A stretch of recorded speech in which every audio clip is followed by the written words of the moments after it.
Assalomu alaykum aka parvozlar. Akalar nima deyapti polvonlar? Bugun 2-yanvar. 10 minglikni bolalari. 55 ta bor o'sha ham jonivorlar.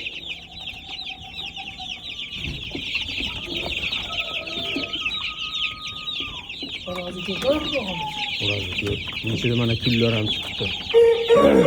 Hali polostisida urishganda qantana tovuqlardan ham chiqqan. Bular ichidan kullar ham chiqqanda bular. Shokir aka Xorazmga ketuvdi.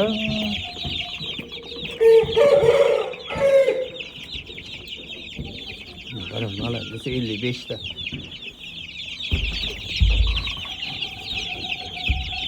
Bu oyog'i yuzini qo'rqtashini. Tivadan tushib ketganini pastkash. Bular yana 1 oy, 1,5 oydan keyin aka uzoq. Ko'zi ko'rinib yalang'och bo'lib go'zal bo'lib qoladi. Buni mehnat judayla mehnati oson emasda, buni katta qilib yoshligidan.